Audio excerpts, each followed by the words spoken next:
Welcome to the Movie Talk Show with Dave DC Callari from DC Unboxed and from the Screenwriter's Room, the screenwriter himself, Rob Alvarenga.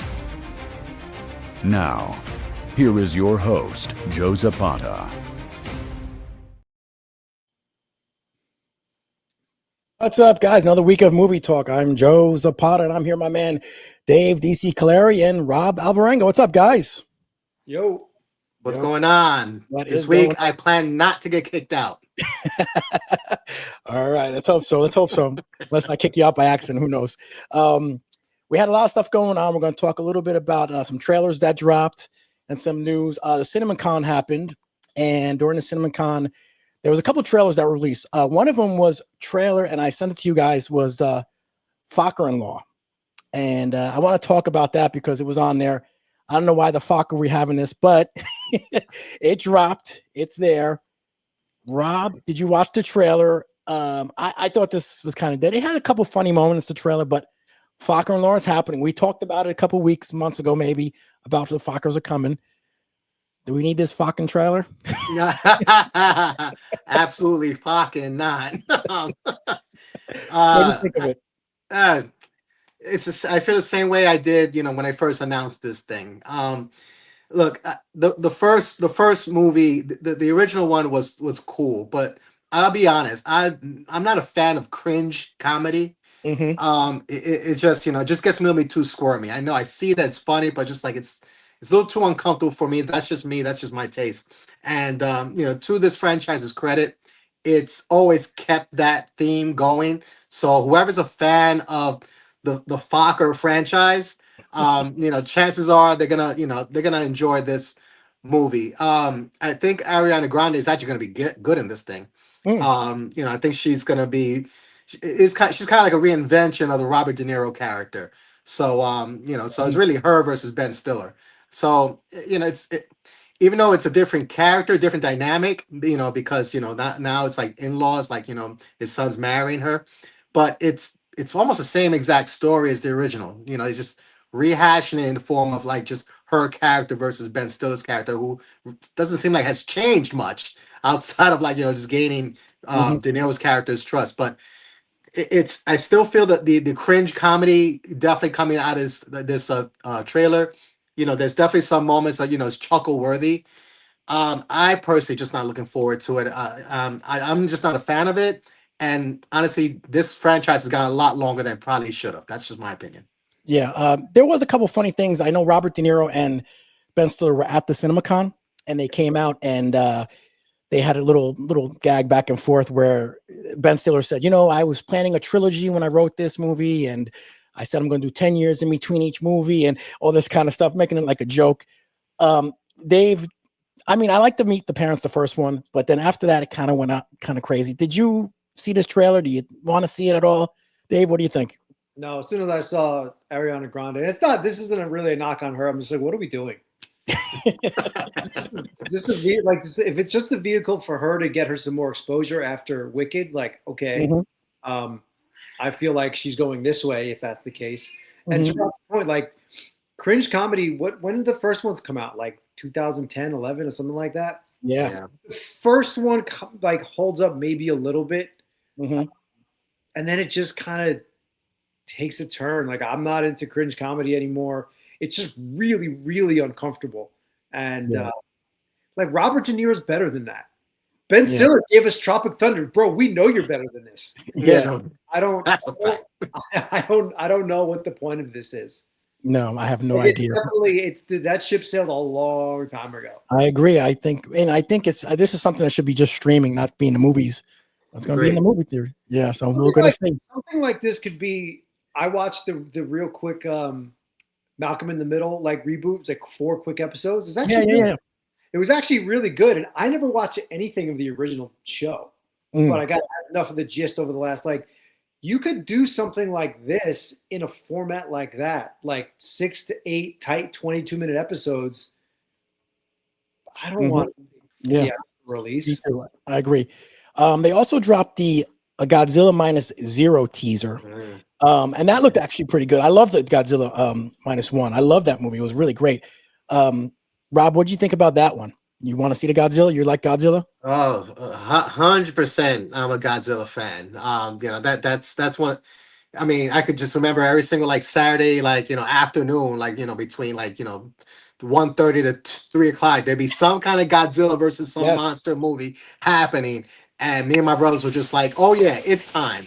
Mm-hmm. So no, I'm absolutely hyped for this.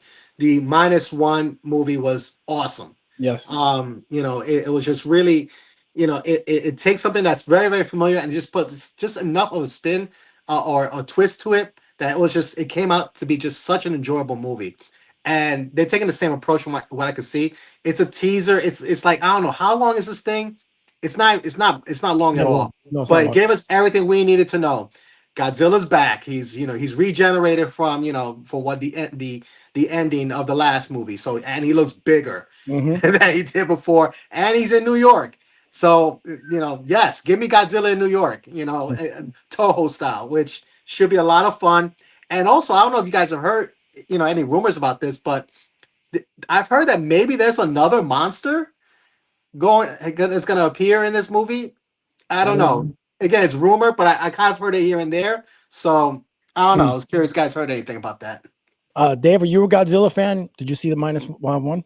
I started watching -1 and I just couldn't get into it. And that doesn't mean that I wasn't intrigued. There was so much like, this is the best Godzilla movie ever. Mm-hmm. And of course, when you hear that, you're like, wow me. And then it was just like a lot of subtitles. I'm like, oh, all right. I gotta put some distance in between. And then Rob just hyped it all up again. I'm like, I gotta wait another 3 months before I try to watch it. But they look good. Like I haven't heard anyone be like, no, this sucks. Like everyone's saying it's good. I just need to sit down and give it a shot. Mm-hmm. I do like that we do get that over the last few years, we've gotten some really distinct flavors of Godzilla, right? Mm-hmm. Like we have the completely ridiculous Godzilla versus Kong movies, which they're fun, they're entertaining. And then we have like this serious Godzilla stuff. Yeah. So, I mean, if you're a Godzilla fan, this is a great time to be alive. Yeah, 100%. Well, we'll see when that comes out. I think that comes out. You still got another come back. I think December, maybe. I'm not sure. I'm not sure exactly when it comes out. Late. I know we're still waiting. Yeah, it's definitely late in the year. Yeah, definitely. All right. Another thing, that topic that was going on was Top Gun 3 is in the works. Now I found this interesting because I just found this out. Tom Cruise is returning, obviously, but the director Joe Kosinski, he was supposed to return, but now he's not as of today. And the reason he's not returning is because Paramount is greenlighting it right away and want this released by next year.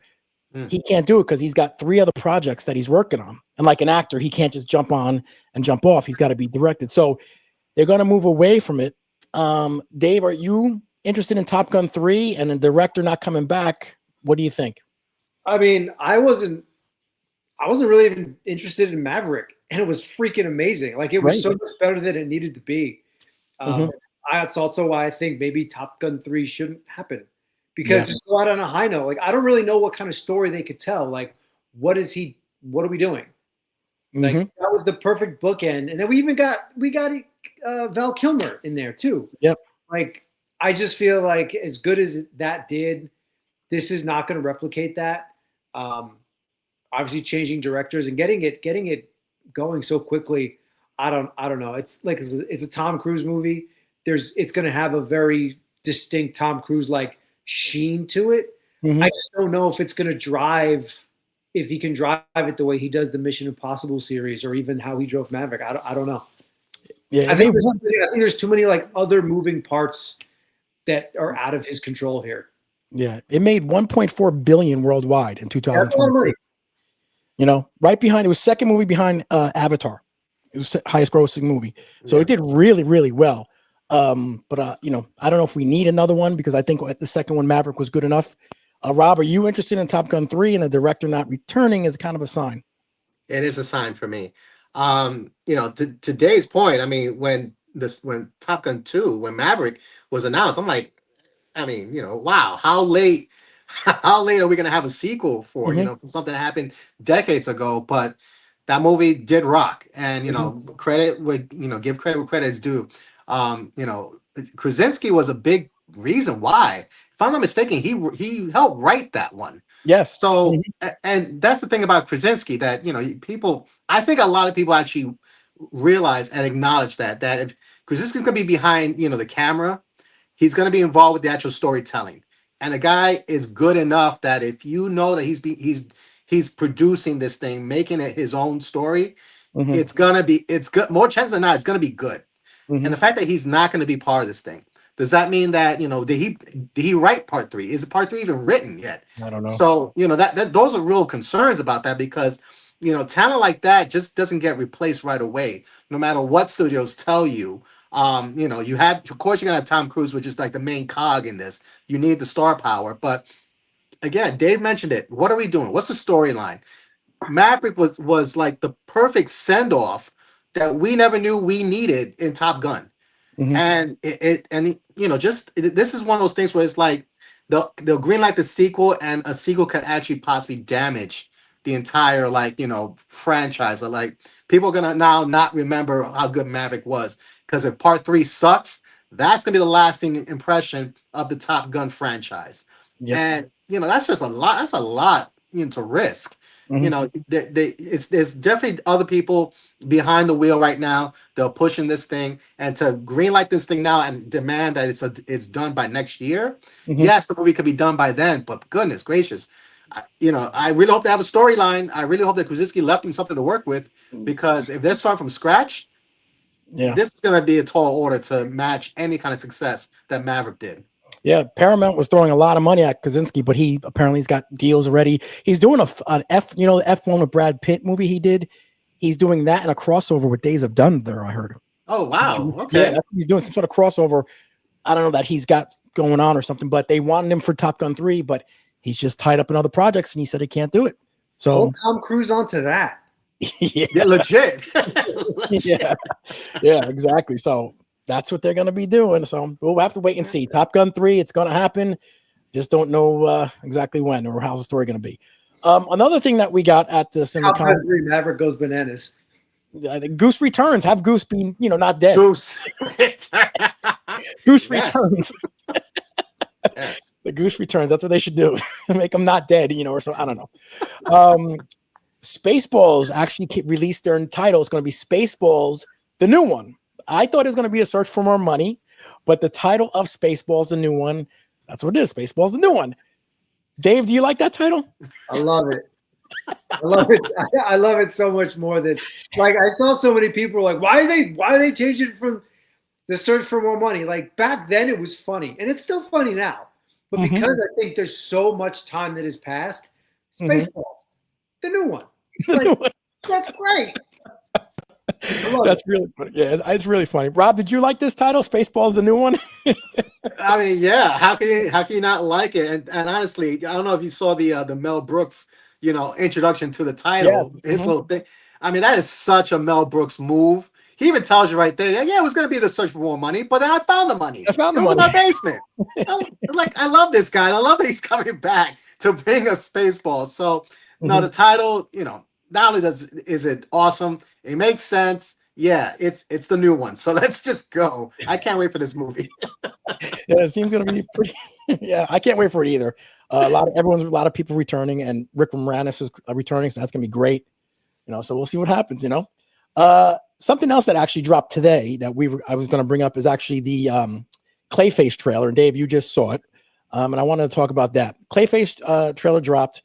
I'm a big James Gunn fan, and when he decided to do Clayface, I was like, that's kind of an odd choice of a villain to pick. I was like, Clayface. We don't even have Batman 2 yet, and you're getting Clayface. But then I saw the trailer today, and I was like, wow, this is something really different. The horror aspect that I was really shocked with, and you get to see the giant mace and everything. Great. Let's say, Rob, what did you think of the Clayface trailer? It was amazing. I was hearing the rumors that when in CinemaCon when it was shown. It was shown, yes.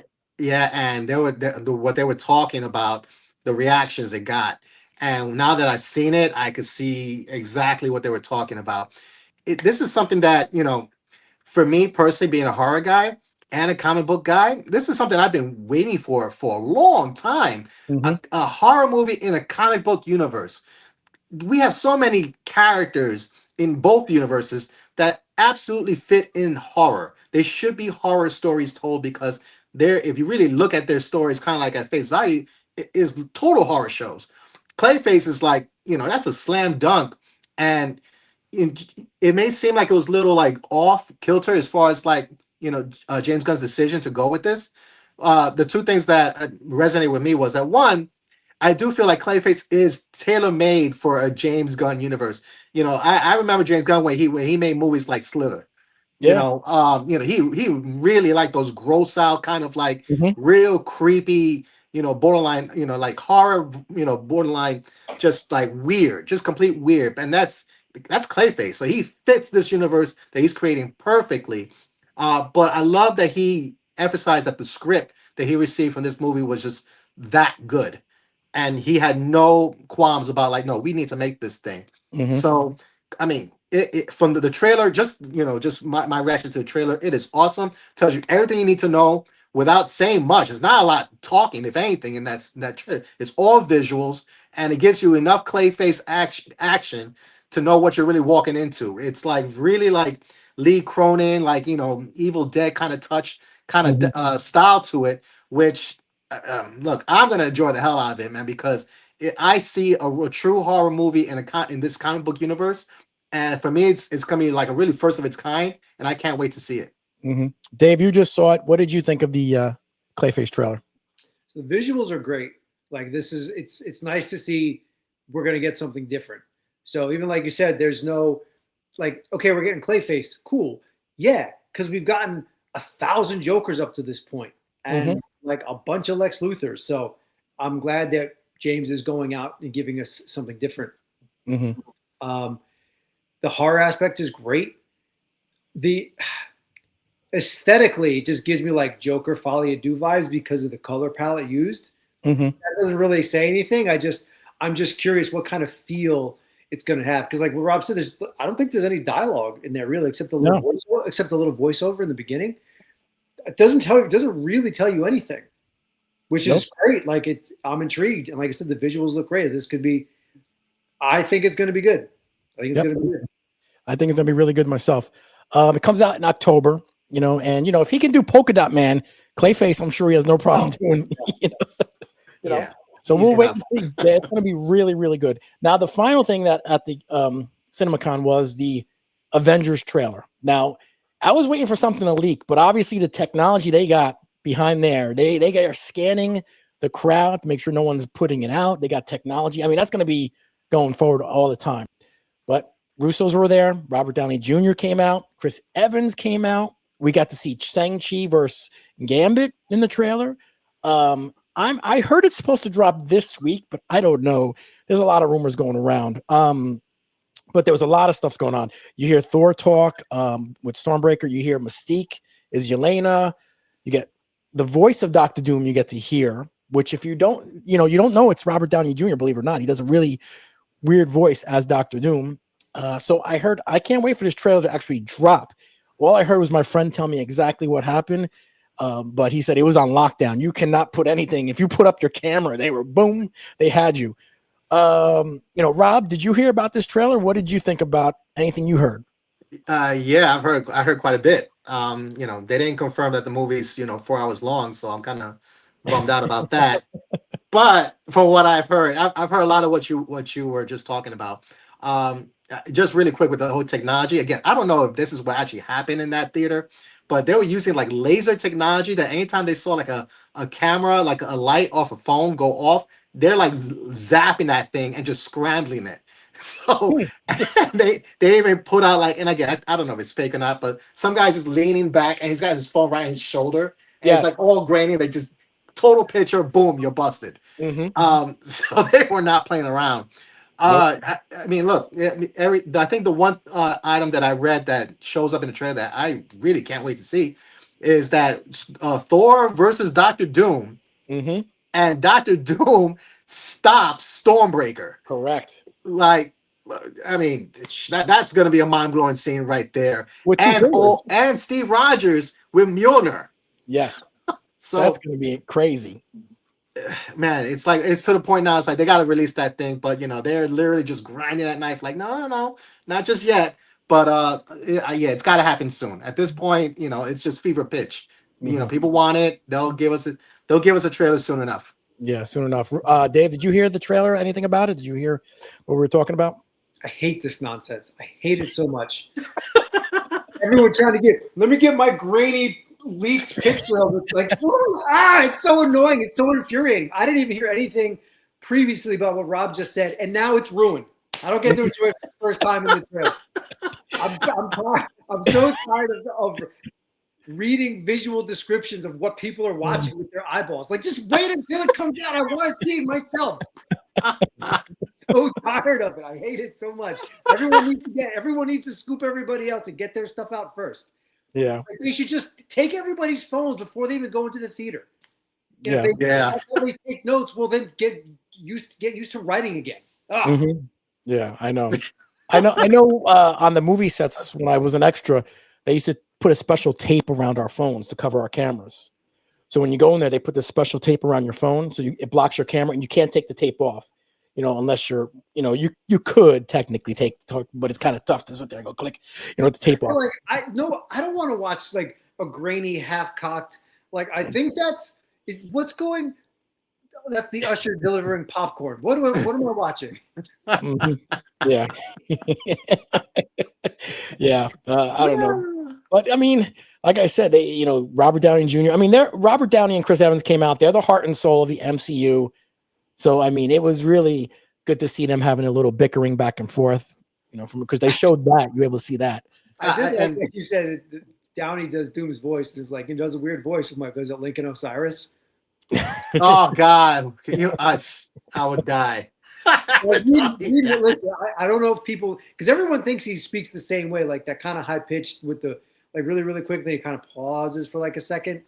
But like, he can do different voices, so I'm kind of stoked to hear like he's actually doing the voice. Maybe a little electronic help. That's fine. I hope so. I mean, look, Dr. Doom is he's from this like Germanic country that and born and bred there, and a gypsy at that. So yeah, he should have some kind of like different accent tone for that. So I'm glad that he actually is embracing that. We're not just getting like a Robert Downey Jr. just like verbatim like voice, just sounds just like Tony Stark. So I'm glad to hear that. I'm also glad I hear about Chris Evans. Shows how much, I mean, I knew he's gonna be committed, but he did say to the crowd that the only reason why he's back is because it had to make sense. So whatever pitch was that the Russos gave to them, it's like, all right, that makes sense, and that's worth it. Obviously, that probably came with a couple bags of money. That's what I'm saying. Desk. But I'm sure the pitch helped.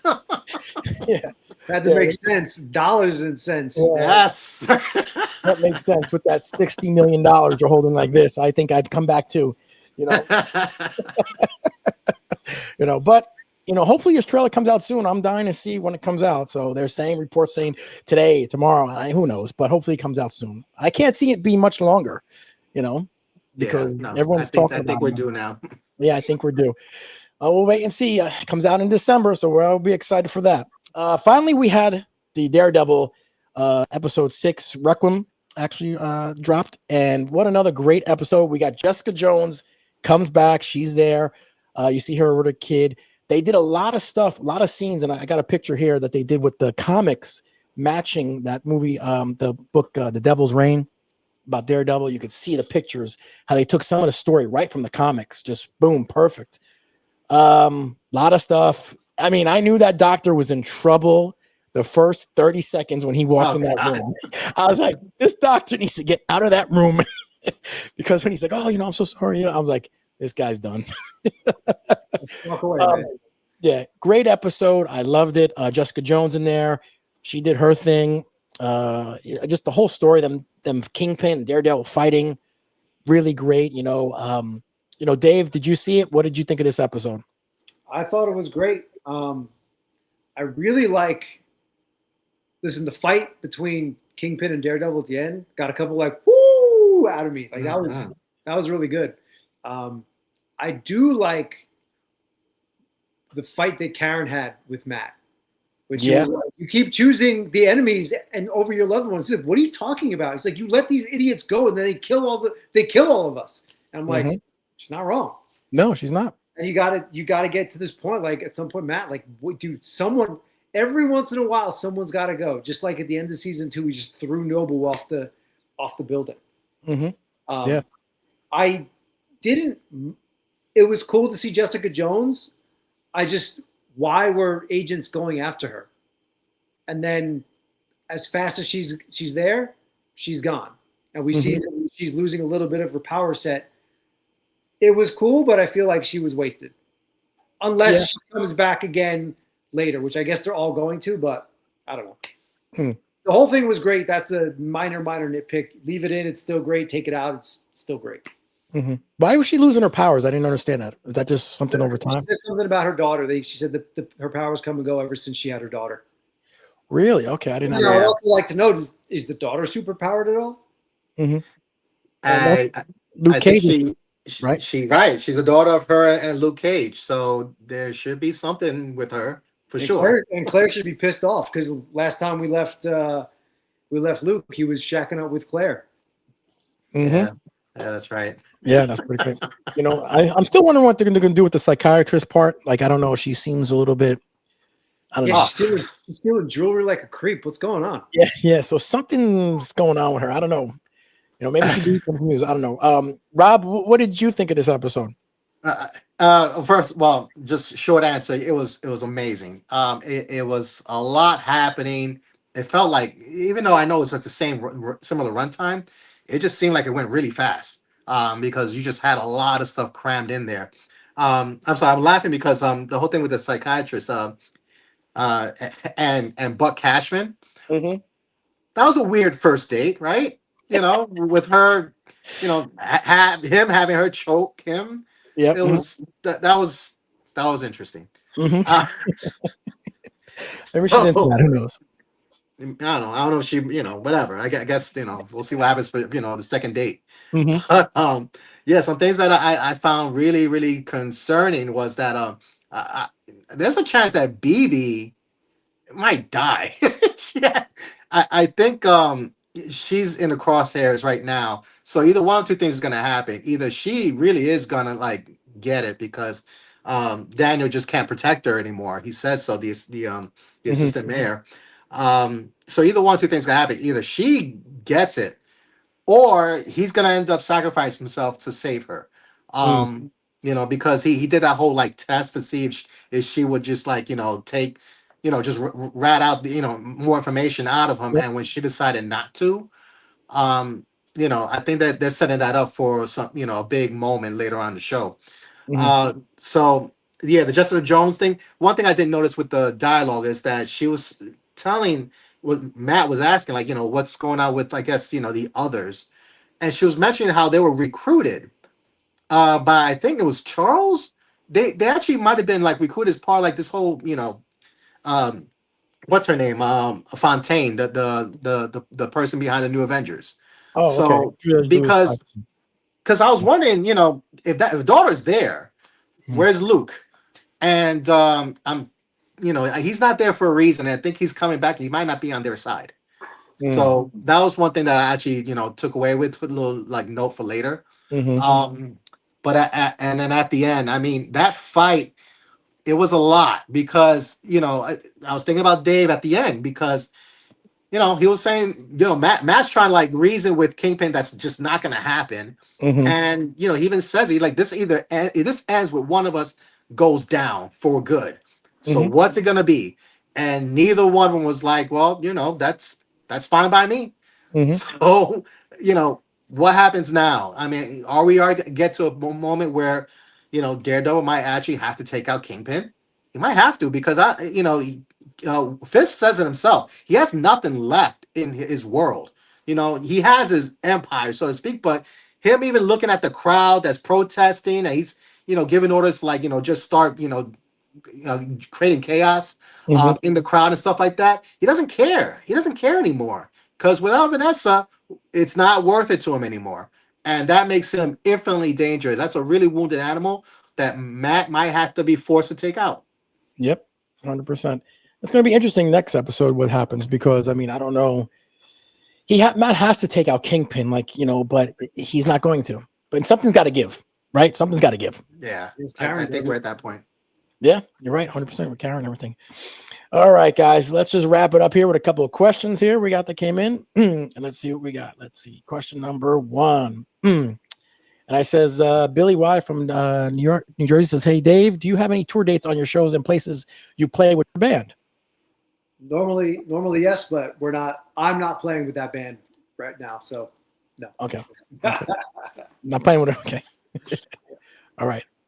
All right. Next one. Henry W. Rob, when you write horror, which is my favorite, I try to scare the audience, but also unsettle them in a deeper way. Is that what you do? Yes, 100%. I think, the horror, there's always, like I've mentioned before, there's always there's always some kind of monster in whatever horror stories you're putting together. But the moments that are the scariest to me, which I think, Henry gets, is the ones where it's like, there's nothing, there's just normal people in the scene, and somebody's not telling the person something, and it. And it's like that, seeing that kind of tension there, it just leads into so many things you could do, in horror.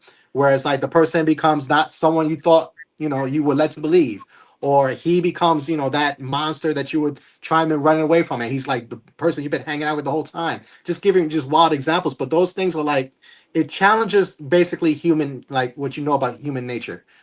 How comfortable are you with knowing the person that's across the table from you? Those kind of like scenarios that they're just very unsettling, and sadly we live in a world where it's like there's a lot of real life examples like that, so you could draw on that and then create a true cinematic horror using those type of inspirations. But yeah, 100%, I think the unsettling, unnerving parts are just as important as the big scares. Yep. Okay. Victor New York says, what are your favorite movie cliches? Mine is, why did they always cut the wire of a bomb with 1 second left? LOL. I don't know. Maybe I don't know why the car always never starts when you're running away from the guy. That always pisses me off. When you get in the car and it's like doesn't start. I don't know what any other cliches. You guys have any? When it starts right at the right time, right? Like think about Marty when he just smashes his head on the steering wheel. Yeah. Yes. Yes, 100%. Or the typical, woman running away from the slasher and trips on a twig. And all of a sudden she has a twisted ankle, and she's screwed. So it's like, or all the white people going to see what the killer's actually doing back there. Yes. Yes. Yep. 100%. All right, next one. Juan P from New York says, Dave, I think the GB cartoons were better in some ways than the movies, at least some episodes. What do you think? Yeah, I think. Listen, I would love it if they took some of the cartoons, were able to make them into larger, longer stories in the films. I think the cartoons had they were allowed to be as creative as they wanted, and really could put anything they wanted on the screen. Because there's some of those stories really, really hold up, and the writing is great, the scripts are great, the dialogue is good. Sometimes, sometimes they're better. This one says, Nestor from Y says, Joe, are you watching the Hulk Hogan documentary, Hulkamania #1? Yeah, I think it just dropped on Netflix. I think I saw the first episode. There's still like 4 parts to it, so I didn't finish it yet, but I'm looking to see that. Check it out. See, next one. Chris W says, Rob, have you ever written anything that freaked you out? Oh God, yes, actually. His first mortgage check. Yeah. You got me. Actually, the first horror. No, that's not true. The second full feature horror story that I put together was based on a really messed up nightmare I had, and I was like, I gotta write about it. So, and then I created this really twisted universe in and around that visual that I had. And by the end, I'm just like, I just got this whole like skirmish, like, oh wow. I read that now, I'm just like, you know what? I love this story so much, but yeah, it does bring back like images that I was working with. I was just like, man, what was I thinking? All right. Well, that's it for this week. Guys, thank you again. We will see you guys next week. Hopefully, Avengers trailer. We got it, man. Started from nothing. Jersey streets, we